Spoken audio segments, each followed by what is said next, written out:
Alexander the Great, the man who conquered the known world. Alexander the Great was born in 356 BC in the small kingdom of Macedon, a land many Greeks considered rough and insignificant. Yet from the moment he was born, Alexander was surrounded by stories of greatness. His mother, Olympias, told him he was descended from Achilles, the legendary hero of the Trojan War. His father, King Philip II, was a brilliant military leader who was transforming Macedon into a powerful force. From childhood, Alexander was taught that he was destined not just to rule, but to conquer. Alexander's education was unlike that of any other prince. His tutor was Aristotle, one of the greatest philosophers in history. Under Aristotle, Alexander learned science, politics, literature, and philosophy.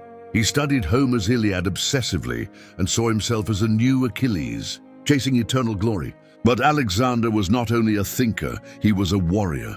As a boy, he tamed a wild horse named Bucephalus that no one else could control, proving early that fear would never rule him. At the age of 16, Alexander commanded troops in battle for the first time.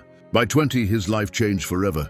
King Philip II was assassinated, and Alexander suddenly became king. Many enemies believed Macedon would fall under such a young ruler. They were wrong. Alexander acted swiftly and brutally, crushing rebellions and destroying cities that challenged his authority.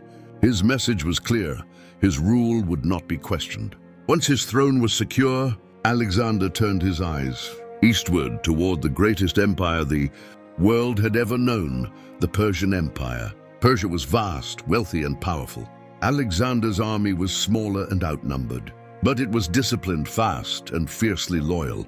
In battle after battle, Granicus, Issus, and Gaugamela, Alexander defeated Persian forces using speed, intelligence, and fearless leadership. He fought on the front lines, risking his life alongside his soldiers. The defeat of Persia shocked the ancient world. Alexander captured legendary cities and unimaginable wealth. When he entered Egypt, he was welcomed as a liberator and crowned pharaoh. There he founded the city of Alexandria, which would become one of the greatest centers of knowledge and culture in history.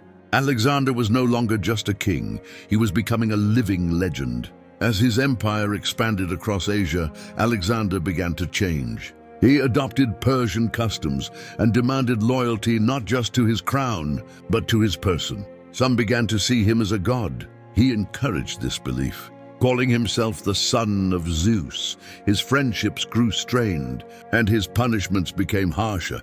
The same ambition that fueled his rise now began to isolate him.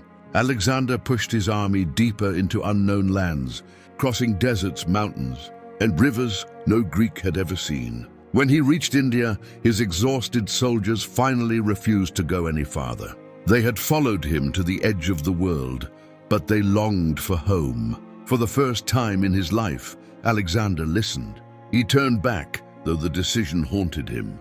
In 323 BC, while in Babylon, Alexander fell ill. The exact cause of his death remains a mystery. Some say fever, others poison. He was only 32 years old. The man who had conquered the known world lay helpless, unable to speak. When asked who would inherit his empire, Alexander reportedly whispered, "To the strongest." With those words, he sealed the fate of everything he had built. After his death, Alexander's empire quickly collapsed. His generals fought among themselves, dividing the land into rival kingdoms. Yet even though his empire did not survive, his influence did. Greek culture spread across Europe, Africa, and Asia. Ideas, language, art, and trade flowed between civilizations like never before. The world became more connected because of him. Alexander the Great lived fast, ruled fiercely, and died young.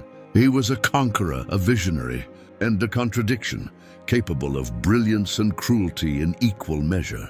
More than 2,000 years later, his name still echoes through history, not because of how long he lived, but because of how completely he changed the world.